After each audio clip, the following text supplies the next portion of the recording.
Assalamualaikum warahmatullahi wabarakatuh. Bismillahirrahmanirrahim. Alhamdulillahirabbil alamin. Wassalatu wassalamu ala Muhammadin wa ala alihi wa sahbihi ajma'in. Subhanallah la ilma lana illa ma 'allamtana innaka antal alimul hakim. Dan sama-sama kita hormati Ketua Pembangunan Masjid Hidayah, para sesepuh, para tokoh masyarakat, para pengurus DKM yang dimuliakan Allah Subhanahu wa taala beserta ibu-ibu majelis taklim. Semoga Allah Subhanahu wa taala memberikan kemudahan kepada kita semua yang sudah berusaha untuk senantiasa melangkah dalam rangka untuk memperdalam pengetahuan kita tentang Al-Qur'an dan tafsirnya. Semoga Allah Subhanahu wa taala memberikan keberkahan kepada kita semua dan juga keluarga kita, serta memberikan kemudahan terhadap apa yang diniatkan dan dilaksanakan dalam aktivitas sehari-harinya. Amin ya rabbal alamin. Hari ini insya Allah kita akan lanjutkan kajian tafsir surah Ali Imran ayat 156. Surah Ali Imran ayat 156. Mari kita baca beberapa ayat yang menjadi tema daripada kajian kita pada kesempatan pagi hari ini. A'udzu billahi minasy syaithanir rajim. Bismillahirrahmanirrahim. Ya ayyuhalladzina amanu la takunu kalladzina kafaru وقالوا لإخوانهم إذا ضربوا في الأرض أو كانوا غزا لو كانوا عندنا ما ماتوا وما قتلوا ليجعل الله ذلك حسرة في قلوبهم والله يحيي ويميت والله بما تعملون بصير. ولئن قتلتم في سبيل الله أو متم لمغفرة من الله ورحمة خير مما يجمعون. ولئن متم أو قتلتم لإلى الله تحشرون. فبما رحمة من الله لنت لهم ولو كنت فظا غليظ القلب لانفضوا من حولك فاعفوا عنهم واستغفر لهم وشاورهم في الأمر فإذا عزمت فتوكل على الله إن الله يحب المتوكلين. إن ينصركم الله فلا غالب لكم وإن يخذلكم فمن ذا الذي ينصركم من بعده وعلى الله فليتوكل المؤمنون. وما كان لنبي أن يغل ومن يغل يأتي بما غل يوم القيامة ثم توفى كل نفس ما كسبت وهم لا يظلمون. أفمن اتبع رضوان الله كمن باء بسخط من الله ومأواه جهنم وبئس المصير. هم درجات عند الله والله بصير بما يعملون. صدق الله العظيم. Bismillahirrahmanirrahim. Ya ayyuhalladzina amanu, wahai orang-orang yang beriman. Seperti biasa Bapak Ibu sekalian, kalau ada kalimat ya ayyuhalladzina amanu, pasti ada petunjuk, pasti ada perintah dari Allah Subhanahu wa taala yang diperuntukkan bagi kita. Oleh sebab itu Imam Al-Marawi mengatakan ini adalah kalimat panggilan sayang, sama seperti kalau kita manggil anak-anak kita. Yang kita gunakan itu adalah kalimat istimewanya, kalimat kata kerja. Ya ayyuhalladzina amanu, wahai orang-orang yang beriman. Iman itu naik turun. Iman itu naik turun. Oleh sebab itu kalimat yang digunakan oleh Allah pada konteks ini bukan kalimat benda, ya ayyuhal mu'minun, bukan. Supaya dengan seluruh panggilan Allah Subhanahu wa taala kita bisa melaksanakannya. Maka pasti di balik kalimat ini selanjutnya ada perintah. Perintahnya apa? La takunu kalladzina kafaru. Janganlah kalian seperti orang-orang kafir. Jangan seperti mereka. Ayat ini berkaitan dengan seusai perang Uhud. Pada perang Uhud banyak sekali kaum muslimin yang terluka. Lalu orang munafik mengklaim. Orang munafik yang mana ini? Yang mereka keluar dari peperangan. Semula waktu apel mau perang, mereka sudah ada di depan semuanya. Tapi ternyata ketika sudah dekat di Bukit Uhud, nanti mereka menyempal. Mereka keluar dari pasukan perang, lalu kembali ke Madinah. Mereka menganggap perbuatan ini perbuatan yang hebat. Kenapa hebat? Karena mereka selamat dari luka, dari mati. Ada kaum muslimin yang meninggal dunia, ada yang terluka. Kebanyakan hampir semuanya terluka. Sehingga ketika mereka mengambil posisi menyempal dari pasukan kaum muslimin, itu mereka menganggap itu cara yang benar. Ini padahal justru kalau kita lihat dari sisi peperangan, dia berkhianat. Kalau orang berkhianat itu, kalau dalam perang dia wajib dibunuh. Sudah dalam peperangan berkhianat, nah ini maka harus dibunuh dia. Maka pada ayat ini jangan kita seperti mereka, mengambil jalan yang berbeda dari jalan yang benar yang diikuti oleh Rasul bersama kaum muslimin, lalu menjustifikasi, mengklaim bahwa kita berada di jalan yang benar.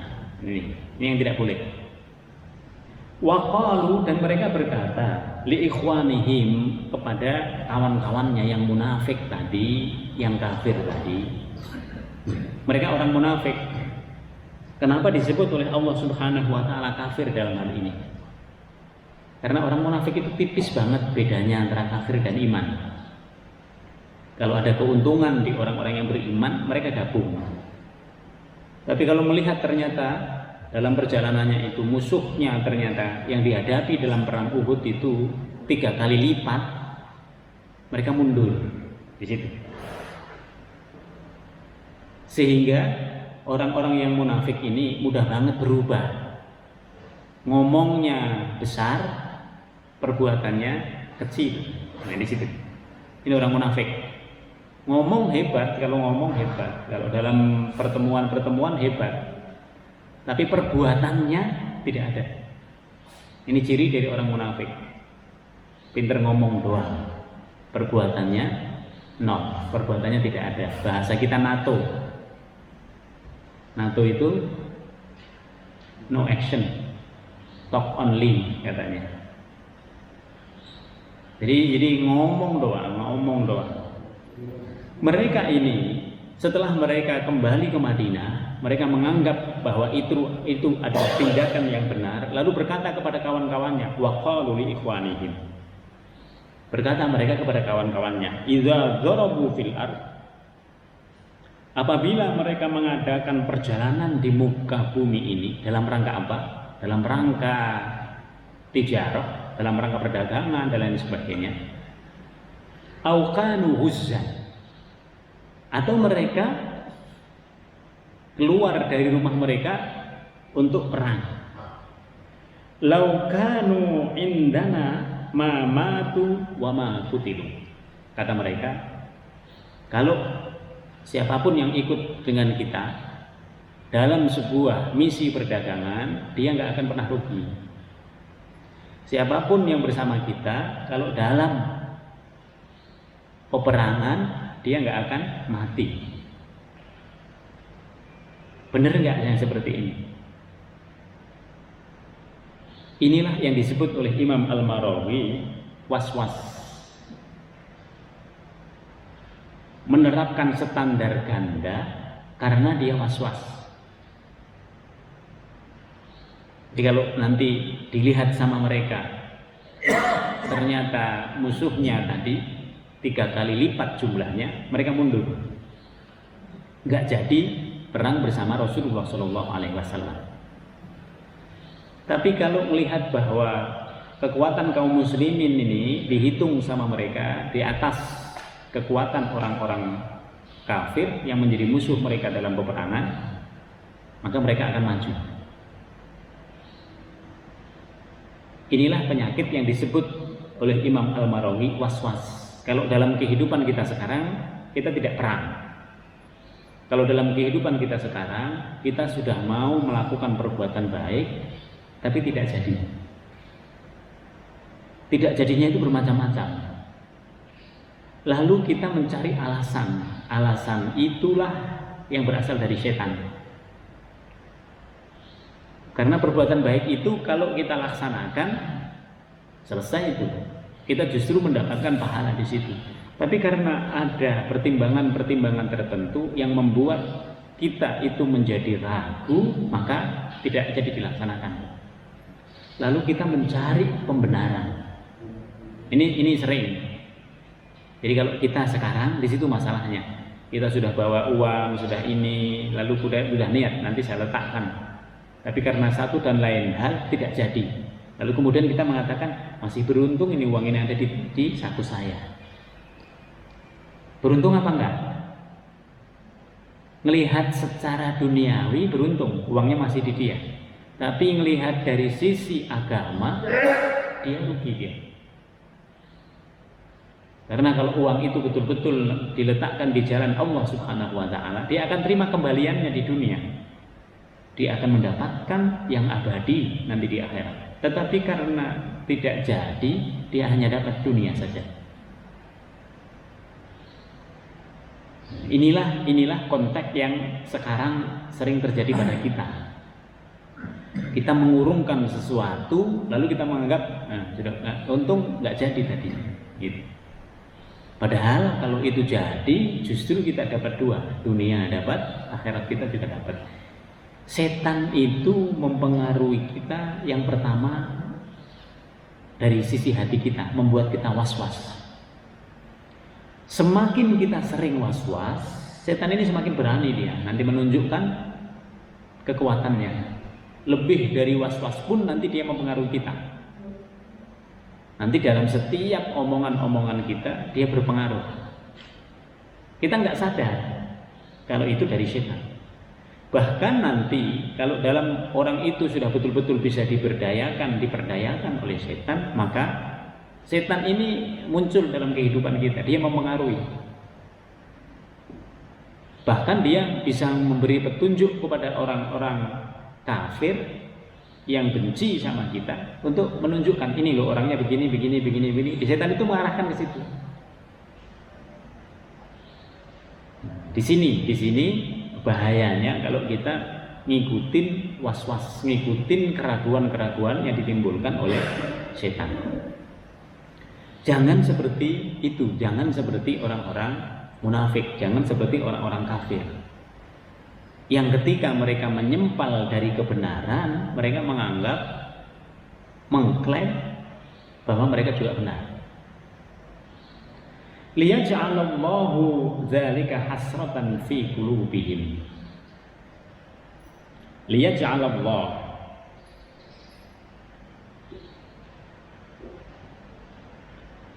dengan perkataan itu, dengan mereka mengatakan bahwa kalau kalian berdagang, perdagangannya itu ikut kita, kalian beruntung. Kalau kalian berperang, ada di posisi kita, kalian juga nggak akan mati. Dengan perkataan itu, apa yang terjadi? Liyaj'alallahu dzalika hasratan fi qulubihim. Dengan perkataan itu, Allah hendak menimbulkan hasratan, kerugian di hati mereka. Tapi mereka tidak sadar bahwa mereka itu rugi. Tadi kami sebut, seandainya mereka ikut perang, lalu mereka terluka, apa yang mereka dapat? Mereka dapat pahala dari Allah. Mereka mendapatkan posisi yang lebih mulia di sisi Allah Subhanahu wa taala. Ini baru terluka. Lalu mereka kembali ke Madinah dalam keadaan yang hidup. Kalau mereka meninggal dunia seperti Hamzah dan juga sahabat-sahabat yang lain, apa yang terjadi? Lebih hebat lagi. Mereka langsung dialihkan kehidupannya di sisi Allah Subhanahu wa taala. Jadi mereka yang maju perang bersama Rasulullah Shallallahu alaihi wasallam itu yang mereka dapat adalah keuntungan dunia dan akhirat. Kalau mereka tidak mendapatkan keuntungan dunia lagi, justru yang mereka dapatkan di akhirat itu melampaui dari orang-orang yang lain. Karena mereka syahid. Kalau syahid itu masuk surga bighairi hisab, tanpa dihisab oleh Allah Subhanahu wa taala. Karena pengorbanan dia terhadap agama dengan mengorbankan jiwanya tadi itu sudah melampaui dari yang seharusnya. Maka orang-orang yang munafik, orang-orang yang kafir ini hasrah, mereka rugi. Rugi mereka kalau dilihat dari sisi Allah Subhanahu wa taala. Kenapa mereka rugi? Alasannya, wallahu yuhyi wa yumiit. Mereka tidak maju perang, mereka bakal mati gitu. Mereka di rumah saja bersama istri-istri mereka, itu juga bakal mati di situ. Karena yang menghidupkan dan mematikan makhluk itu adalah Allah. Maka di sini kata Imam Al-Marawi, kita itu sebagai orang yang beriman hanya diperintahkan oleh Allah Subhanahu wa taala untuk berikhtiar. Kita tidak mengetahui tentang qadrat, iradat dan ilmunya Allah. Sehingga kita tidak tahu ketika kita maju perang apakah bakal kembali lagi dalam keadaan hidup tanpa luka, atau kita bakal kembali dengan luka, atau kita tidak kembali. Tidak ada yang tahu. Ilmunya itu ada pada Allah Subhanahu wa taala. Oleh sebab itu, karena ilmunya pada Allah, orang mukmin hanya berikhtiar. Maka pengandai-andaian seperti yang dilakukan oleh orang kafir itu adalah perbuatannya setan.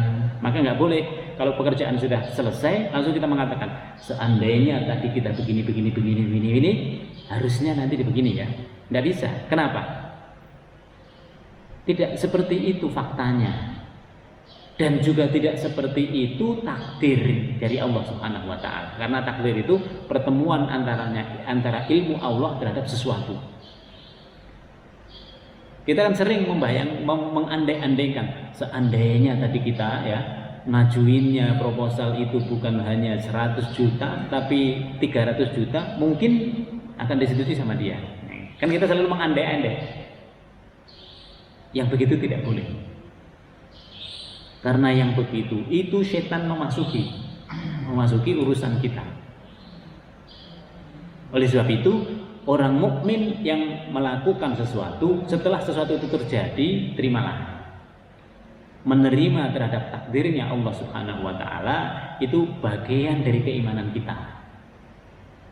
Kita terima, lalu kita kembalikan kepada Allah Subhanahu wa taala. Kita kembalikan kepada Allah Subhanahu wa taala. Karena itu yang nyata terjadi. Kalau kita masih mengatakan seandainya,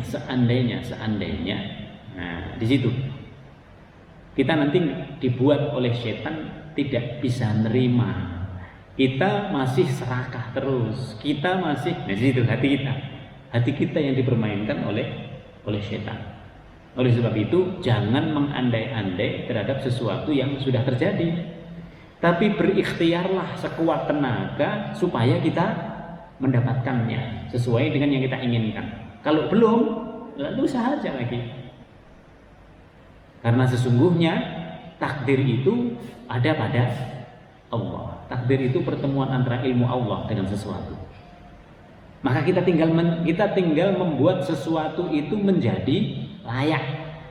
Ketika sesuatu itu sudah layak, tinggal nunggu aja ketentuan Allah Subhanahu wa taala.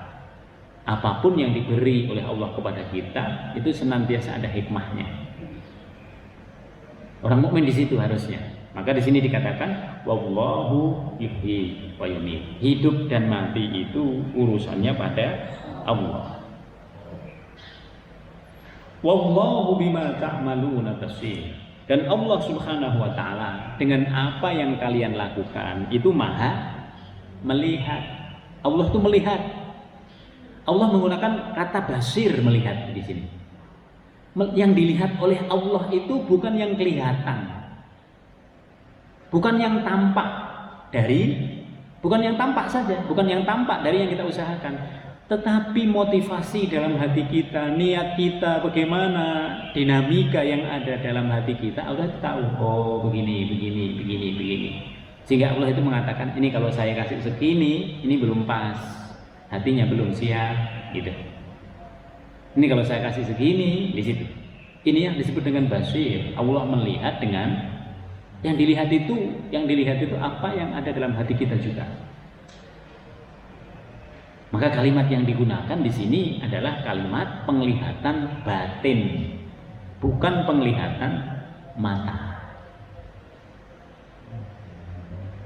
Wala in qutiltum fi sabilillah. Dibantah oleh Allah.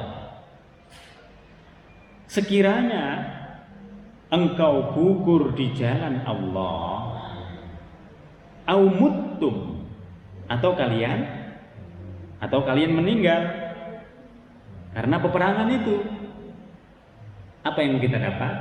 La maghfiratum minallah. Kalian akan dapat ampunan Allah terhadap semua amalan perbuatan kita sebelumnya. Coba. Warahmatun, kalian akan mendapatkan rahmat dari Allah Subhanahu wa taala. Kalian akan mendapatkan kebaikan. Kalau orang sudah mendapatkan rahmatnya Allah, dia bakal masuk surga. Jadi dua hal ini.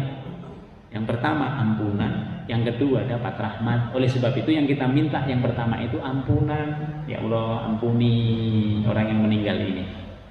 Maka kalimat kita Allahumma ighfir laha, Allahumma ighfir lahu, Allahumma ighfir lahum dulu.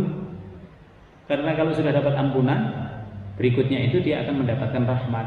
Warhamhum wa'afihim wa'fu anhum. Coba. Dari sini ayatnya ini. Oleh karena itu yang diberikan oleh Allah kepada orang yang sudah berada di jalannya lalu dia meninggal adalah ampunan. Dia diampuni semua dosa-dosanya. Lalu dengan diampuni itu, maka perbuatan baiknya ini meningkat dia. Perbuatan baiknya itu dengan demikian meningkat karena dosanya sudah diampuni oleh Allah. Karena perbuatan baiknya meningkat, lalu dia dimasukkan oleh Allah ke dalam surga. Ini ujung daripada rahmatnya Allah. Kalau dia sudah dimasukkan ke dalam surga, maka dia akan mendapatkan rahmat untuk selama-lamanya. Maka sering dikatakan al-fauzul adim, kalau orang sudah dimasukkan ke dalam surga oleh Allah, itu adalah keberuntungan yang agung. Karena dia akan selamanya di situ, tidak akan pernah habis lagi rahmat dari Allah Subhanahu wa taala. Khairun mimma yajma'un. Yang ampunan dengan rahmat itu lebih baik dari apapun yang engkau kumpulkan di dunia. Tadi orang yang masih hidup, orang kafir tadi masih hidup, dia kumpulin waktunya, dia kumpulin untuk mencari harta dunia. Lebih baik mana? Tadi orang diwafatkan oleh Allah, disyahidkan oleh Allah, lalu dia sudah hidup di sana. Di sisi Allah dia sudah hidup. Yurzakun, dengan diberikan rizki, rizkinya itu dia nggak usah nyari lagi. Kalau kita sudah ada di akhirat, kita sudah ada di surga itu, rizki itu datang sendiri, tidak seperti kita di dunia. Pengen begini harus usaha, pengen anak kita begini harus dia punya usaha, kita punya doa. Pengen kita apa-apa, itu dunia. Dunia itu ada hukum sebab akibat, tapi di akhirat itu tidak ada. Di akhirat itu semuanya pemberian Allah. Di dunia ini kita masih tidak rela, bisa. Tapi di akhirat tidak ada orang tidak rela. Tidak ada orang tidak rela. Karena yang diberi oleh Allah Subhanahu wa taala melampaui dari pikiran manusia. Nah, di sini maka disebut khairun mimma yajma'un, lebih baik dari semua apapun yang kalian kumpulkan untuk mengupayakan harta dan lain sebagainya di dunia. Maka ternyata masih jauh keberuntungannya antara orang yang betul-betul istiqomah di jalan Allah Subhanahu wa taala dengan orang yang tidak istiqomah tadi. Apalagi dia menyempal dari agama yang benar. Wala in muttum, diulang lagi oleh Allah. Tapi kalimat muttumnya itu didahulukan. Wala in muttum, apabila kalian meninggal, au kutiltum, au kalian terbunuh, la ilallahi tuhsyarun, maka pastilah kepada Allah kalian semua itu dikumpulkan dengan pengumpulan yang baik. Kenapa dikumpulkan dengan pengumpulan yang baik? Tuhsyarun, kalian akan dikumpulkan. Ada orang, Bu, Bapak, dalam kehidupan kita ini, di dunia ini, ada orang yang dikumpulkan oleh Allah. Dia sudah tahu bahwa dia akan kembali kepada Allah. Dia kuatkan imannya, dia kuatkan amalan-amalan baiknya, dia akan dikembalikan kepada Allah. Maka dia kembali dengan mudah. Ada orang yang nggak mau dikembalikan kepada Allah. Dia habis untuk urusan dunia, habis semuanya. Karena orang ini tidak segera dia ingat, sadar bahwa dia akan kembali kepada Allah, dipaksa oleh Allah. Dipaksa kembali oleh Allah Subhanahu wa taala. Dalam keadaan tertentu dia diwafatkan oleh Allah. Ternyata dia belum siap. Dia belum beramal baik, dia belum beriman, dia belum semuanya. Mereka juga dikembalikan kepada Allah cuman dalam keadaan terpaksa. Ini bedanya. Maka ada orang yang kembali kepada Allah itu dalam keadaan yang hatinya tidak rela. Dia nganggap masih banyak yang harus dia lakukan, masih banyak ini gitu. Masih belum selesai dia urusan dunianya. Kenapa belum selesai urusan dunianya? Karena orientasi dia hanya dunia. Dulu sebelum punya anak-anak, dia nyari semuanya untuk dia dan istrinya. Habis anak-anak, nyari untuk anak-anaknya. Anak-anak sudah meninggal, nyari lagi. Dia lupa bahwa umurnya dia itu terbatas. Dia lupa sambil mencari itu, dia harus meniatkan kepada Allah Subhanahu wa taala sehingga tidak ada yang tersimpan. Maka ketika dia meninggal dunia, dipaksa untuk kembali kepada Allah Subhanahu wa taala. Nah, kita jangan seperti itu. Oleh sebab itu, semua yang kita lakukan harus diniatin akhirat. Ya Allah, saya kemana-mana, niatnya pokoknya akhirat. Silaturahim kemana, mau jalan-jalan sekalipun, ya Allah, kita mau melihat tanda-tanda kebesaran Allah di mana. Kalau semua diniati dengan benar, kita dapat pahala. Selain kita dapat apa yang didapat oleh orang di dunia. Fabima rahmatin minallahi lintalahu, maka dengan rahmat Allah Subhanahu wa taala Muhammad lintalahum, berlaku lemah lembutlah kepada mereka. Jadi ini perintah Allah kepada orang-orang yang tadi menyempal tadi. Allah masih nyuruh Nabi untuk bersikap lemah lembut. Coba. Kenapa? Karena ini baru permulaan dari kejelasan bahwa di antara orang-orang Madinah itu ada orang-orang munafik. Lalu nanti setelah itu Nabi memberikan perjanjian dengan mereka. Satu kali perjanjian itu dikhianati, yang kedua kali dikhianati, yang ketiga kali dikhianati lagi. Nah, barulah di situ nanti Nabi bersikap tegas. Kita juga begitu. Berhadapan dengan orang-orang yang tidak beriman itu sulit, omongan mereka tidak bisa dipegang. Udah kesepakatan begini, kita ketemu lagi berbeda lagi. Udah begini lagi, ketemu lagi berbeda lagi. Untung kita punya catatan. Nah, di situ. Maka perlu ditulis. Nah, bersikaplah seperti itu. Inilah strategi yang diberikan oleh Allah kepada Nabi. Lemah lembut dulu, lalu kita terus perhatikan. Kalau ternyata berkhianat, nah, baru kita ambil tindakan tegas. Walau kunta faddan ghalidhal qalb, sekiranya engkau bersikap keras dan bersikap kasar, lang faddu min haulik, maka tentu mereka akan menjauhkan dari dirimu dan orang-orang yang ada di dekatmu. Jadi kalau berhadapan dengan siapapun itu memang sikap yang harus kita terapkan. Yang pertama, bersikap lembutlah dengan mereka sambil diatur. Nanti yang kedua bagaimana, yang ketiga bagaimana. Nah, ini. Lalu harus ada berani tegas. Jadi tidak keras, tapi berani tegas. Pada saat mana kita harus tegas, pada saat mana kita harus bersikap lemah lembut. Nah, di situ. Fa'fu anhum, seandainya mereka bisa diatur, ampuni mereka. Wastaghfir lahum, mintakan ampunan kepada mereka.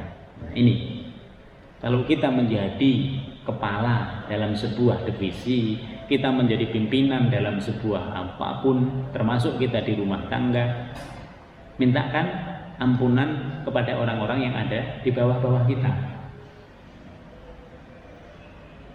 Mintakan ampunan kepada Allah. Ya Allah, kalau kita beristighfar, astaghfirullahaladzim li wali walidayya waliman lau haqqun alaina waliman lau haqqun alaina, kepada orang-orang yang berhak, yang menjadi, yang mereka itu di bawah kuasa kita.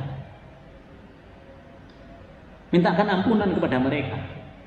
Karena kalau kita mau memintakan ampunan, itu bisa berubah itu sikap-sikap mereka itu. Maka siapapun yang menjadi pemimpin, kalau dia adalah seorang mukmin, dia harus mintakan ampunan itu kepada bawah-bawahnya.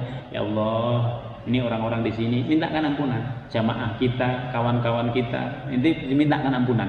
Tidak ada ruginya kita memintakan ampunan kepada Allah. Kenapa? Karena kebaikannya itu kembali kepada kita.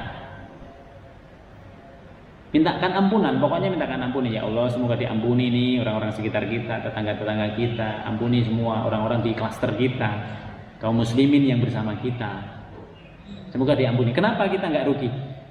Kebaikan kita tadi memintakan ampunan itu nanti kembalinya kepada kita. Maka kalau kita berdoa, sampai kita berdoa Allahumma ighfir lil muslimin wal muslimat wal mu'minin wal mu'minat al ahya'i minhum, semua orang mukmin, coba, yang hidup maupun yang sudah mati, kita doakan. Itu untuk menunjukkan apa? Untuk menunjukkan betapa bersihnya, tulusnya hati kita. Begitu kita meninggal, siapa yang doain? Semua orang doain nanti. Di situ kebalikannya. Maka perbuatan apapun dari kebaikan itu tidak ada ruginya. Apalagi kita mau meniatkan untuk untuk orang-orang lain yang ada di sekitar kita. Nabi saja diperintah oleh Allah untuk mintakan ampunan kepada mereka. Fa'fu anhum, ampuni mereka. Fa'fu itu dalam kaitannya dengan kalau ada perbuatan-perbuatan yang perlu engkau tolerirlah. Wastaghfir lahum.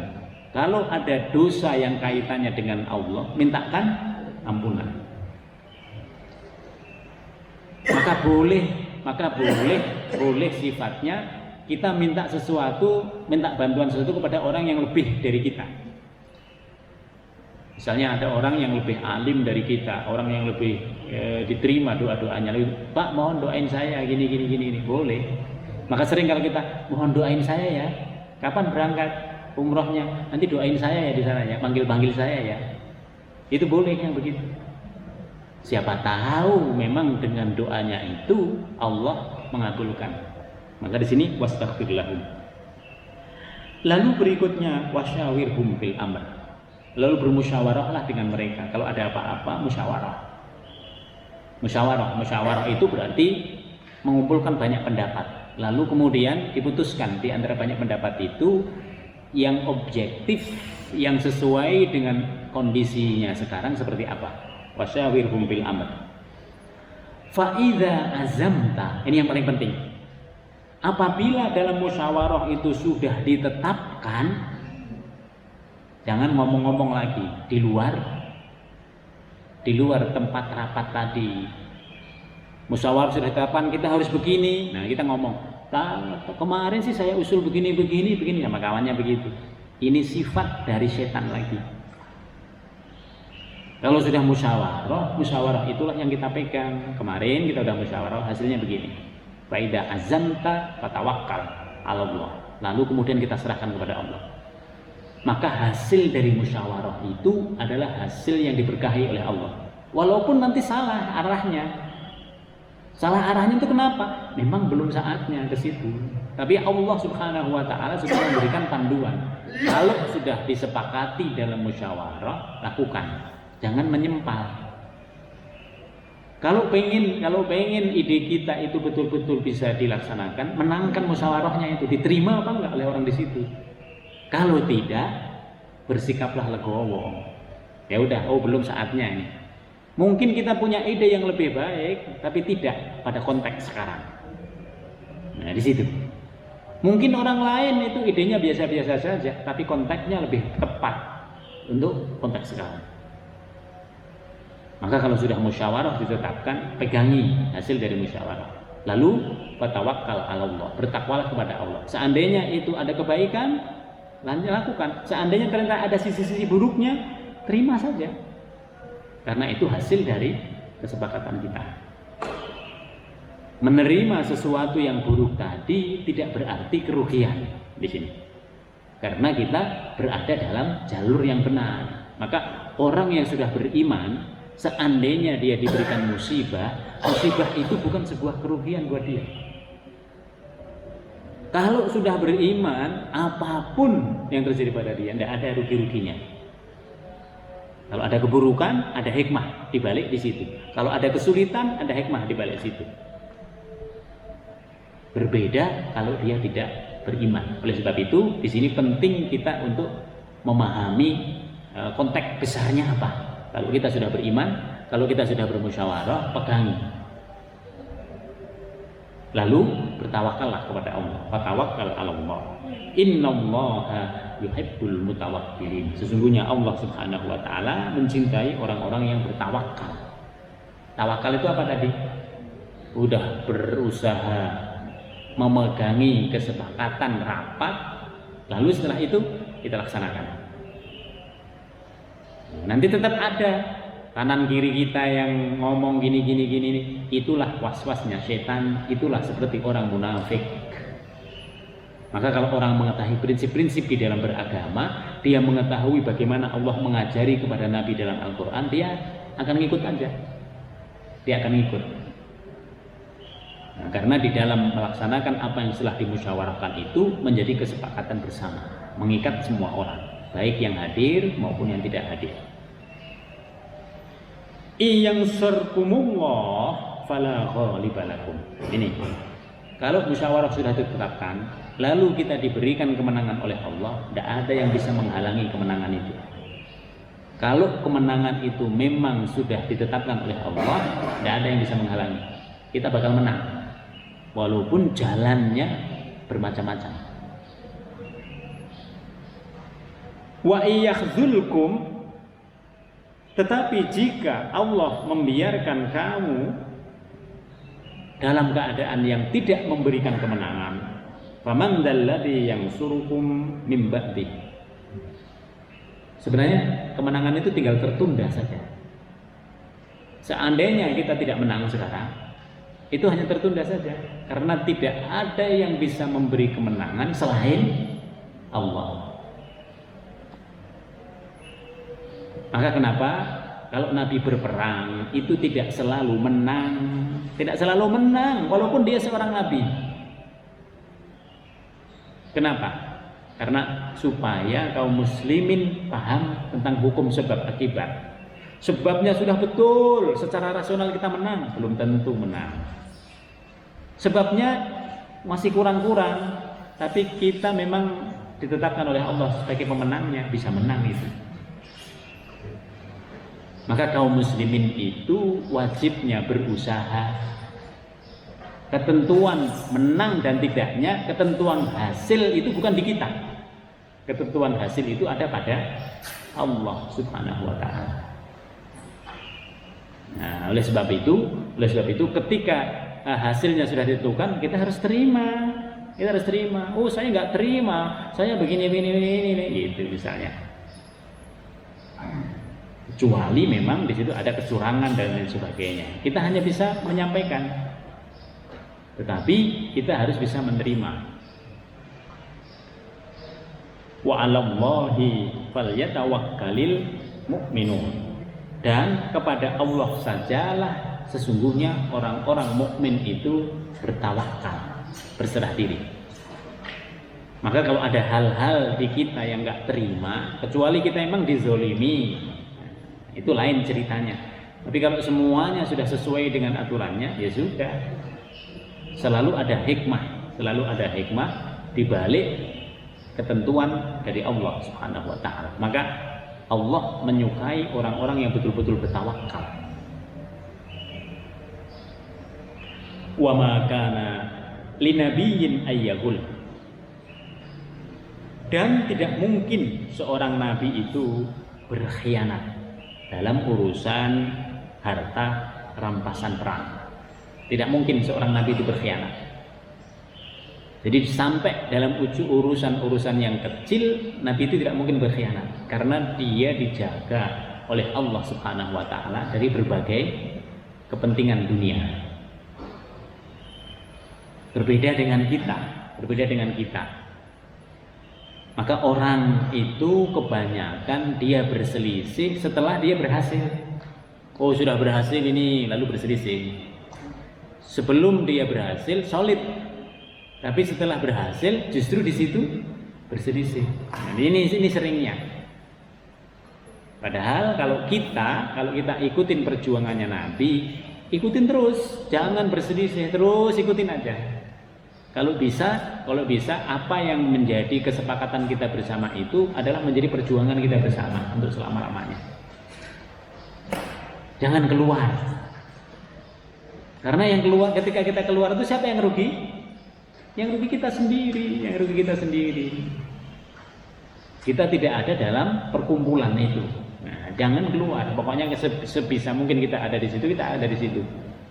Nggak bisa berkontribusi dalam bentuk ide, kontribusi dalam bentuk harta. Nggak bisa harta, tenaga. Nggak bisa itu, yang lain masih banyak yang bisa kita lakukan.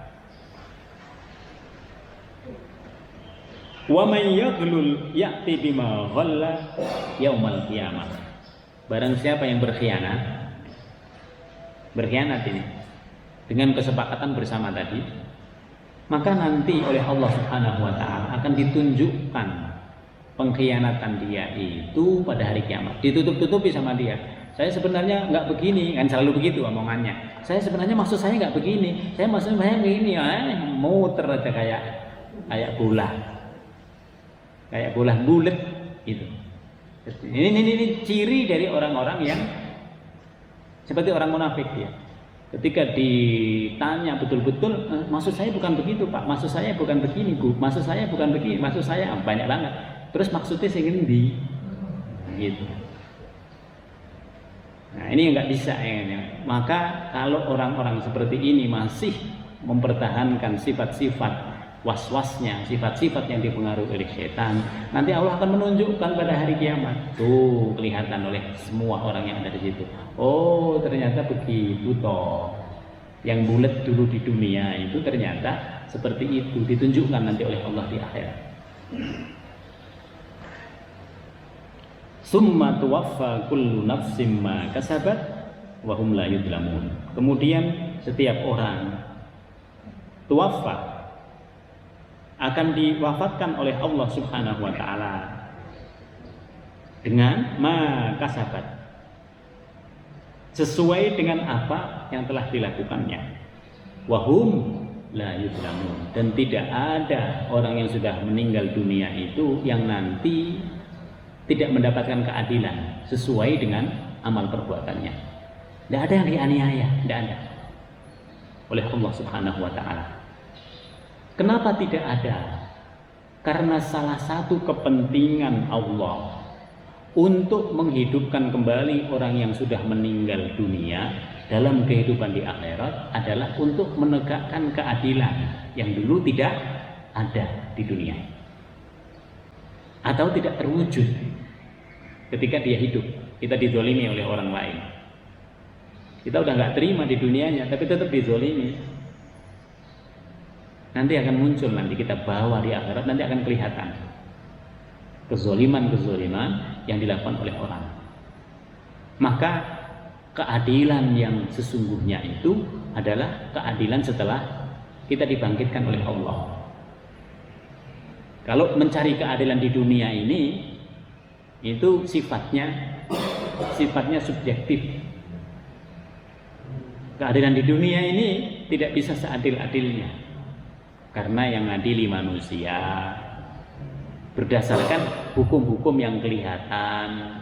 Nah, sementara kalau Allah yang mengadili, Allah mengetahui motifnya, Allah mengetahui apa yang ada di dalam hati kita. Bukan hanya Allah menghukumi berdasarkan fakta. Sementara pengadilan itu kan berdasarkan fakta. Siapa yang faktanya kuat, dia yang menang, gitu. Sementara pada Allah Subhanahu wa taala semua dilihat awal mulanya bagaimana, sampai terjadinya seperti apa, dilihat. Bahkan hati kita pada waktu itu yang menyembunyikan banyak hal tadi nanti bisa terbuka setelah kita dibangkitkan oleh Allah Subhanahu wa taala. Afamanittaba'a ridwanallahi kaman ba'a bisakhatin minallah. Maka apakah sama orang yang mengikuti ridwan Allah, keridhaan Allah, dengan orang yang membawa kemurkaannya dari Allah? Sama enggak? Tentu tidak sama. Orang apa-apa, udahlah kita tawakal aja kepada Allah, dengan orang yang tidak ada tawakalnya, pokoknya harus kita usahakan sekuat-kuatnya ini. Sama enggak kembalinya kepada Allah? Tidak sama. Sama enggak ketika mereka meninggal dunia, perlakuan Allah kepada mereka? Tidak sama. Jadi perlakuan malaikat itu kepada orang yang meninggal, yang satu mukmin, yang satu kafir, tidak sama. Kepada yang kafir, kata malaikat Israel, saya akan menampakkan dengan muka yang buruk kepada orang itu, seburuk perbuatannya, sebagaimana datang kepada Nabi Ibrahim alaihissalam. Malaikat datang di rumahnya itu terkunci, tidak bisa dibuka rumahnya itu, tapi tiba-tiba ada orang yang mukanya buruk. Lalu Ibrahim datang ke situ, loh kok tiba-tiba ada orang? Siapa ini? Saya adalah orang yang disuruh oleh pemilik daripada rumah ini. Pemilik rumah ini lebih berhak daripada engkau yang meninggali di sini, yang meninggal di tempat ini. Nabi Ibrahim udah tahu. Begitu orang itu mengatakan, saya datang ke sini atas perintah. Atas perintah siapa? Allah Subhanahu wa taala. Cuman tidak nyebut Allah. Nabi Ibrahim udah tahu, oh, ini malaikat Israel. Lalu setelah berbeda waktu lagi, datang lagi dengan muka yang betul-betul indah, dengan muka yang betul-betul bagus. Kaget lagi Nabi Ibrahim, loh, datang, siapa ini? Anda siapa yang nyuruh Anda masuk ke sini? Sama jawabannya dengan yang pertama tadi. Oh, ini adalah malaikat Israel. Kemudian Ibrahim mengatakan, kalau tidak salah engkau adalah malaikat Israel. Lalu dia mengatakan, Ibrahim, saya akan datang kepada orang yang perbuatannya itu buruk seperti yang pertama. Tapi kalau orang itu adalah orang yang beriman, bertawakal kepada Allah Subhanahu wa taala, saya akan datang seperti muka saya pada saat ini. Nah, itu perlakuan malaikat saja berbeda. Maka di sini apakah sama? Orang yang ketika dia mencari segala sesuatu lalu dia bertawakal kepada Allah, dengan orang mencari dunia dan seisinya tapi tidak ada tawakalnya kepada Allah. Tidak ada nyebut-nyebut Allahnya, tidak ada dikembalikan kepada Allah. Sama apa tidak? Tidak sama.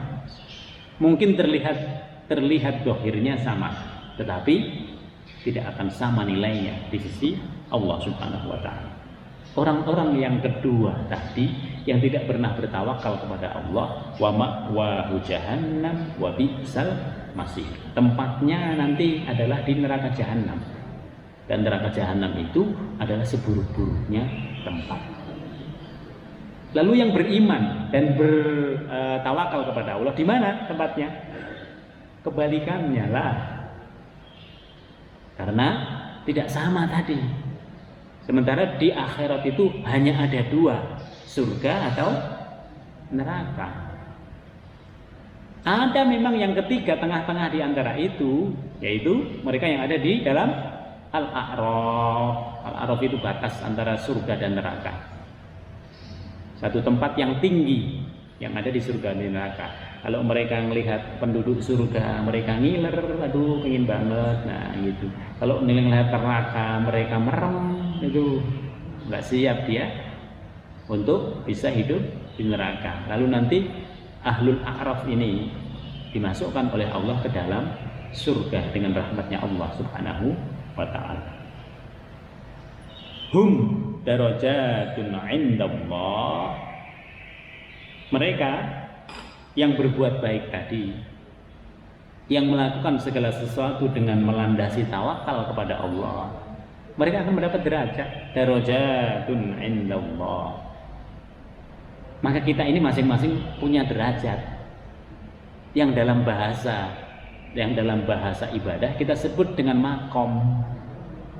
Kita punya makom, masing-masing kita punya makom. Dalam ibadah sholat punya makom, maka derajatnya berbeda. Dalam ibadah infak kita punya makom, derajat kita berbeda dengan orang lain. Dalam puasa kita punya makom, walaupun kita nggak sering berpuasa. Ini puasa ini ibadah yang paling berat. Maka kalau orang sudah biasa berpuasa, ini sudah tingkatannya tingkat khusus dia. Karena tidak ada orang hebat itu tanpa dia memiliki tradisi puasa.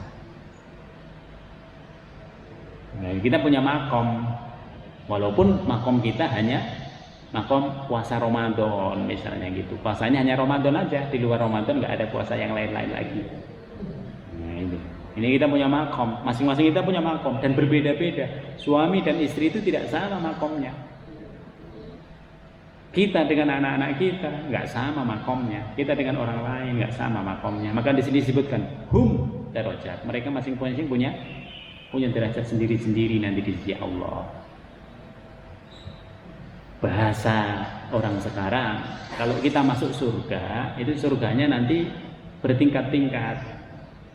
Mau tingkat yang mana, Bu? Mau yang standar?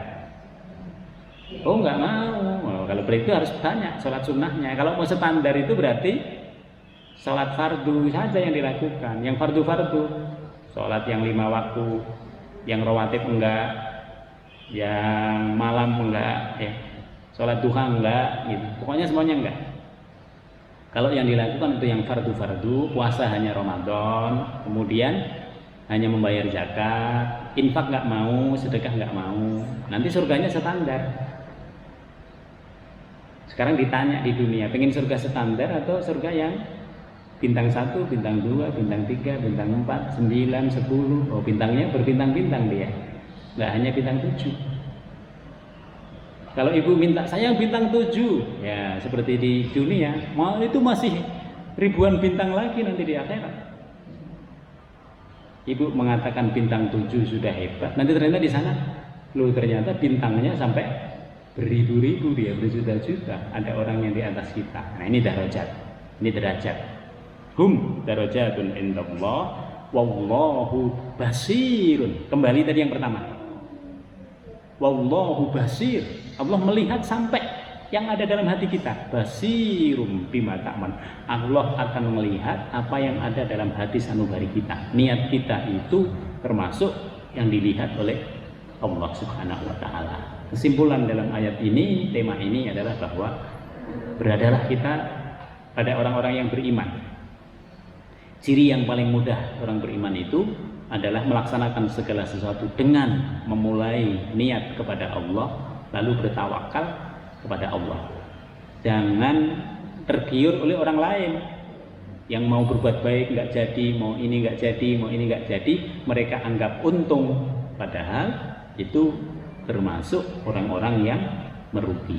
Semoga Allah Subhanahu wa ta'ala menguatkan hati kita, menguatkan iman kita, menguatkan amal soleh kita, sehingga amal soleh itu nanti bermanfaat untuk kehidupan dunia kita dan juga akhirat kita. Demikian Bapak Ibu sekalian, mari kita tutup dengan bacaan doa. Bismillahirrahmanirrahim. Alhamdulillahirabbil alamin, hamdan na'imin, hamdan syakirin, hamdan yuafi ni'amahu wa yukafi mazidah. Ya Rabbana lakal hamdu kama yanbaghi li jalalikal karim wa anna sultanik. Allahumma barik lana fi majlisina hadza wa barik lana fi usratina wa barikna fi dzurriyyatina, barikna fi ilmina, rabbana innaka afuwwun karim tuhibbul fa'fu anna. Allahumma ij'al jam'ana hadzal jam'an mubarakan wa marhuma wa tafarraqana min ba'dihi tafarruqan ihsanan wa ma'suma. Subhanakallahumma bihamdika nasyhadu an la ilaha illa anta nastaghfiruka wa natubu ilaik. Subhana rabbika rabbil izzati amma yasifun wa salamun alal mursalin walhamdulillahi rabbil alamin. Demikian, kurang lebihnya kami mohon maaf. Wal afu minkum. Wassalamualaikum warahmatullahi wabarakatuh.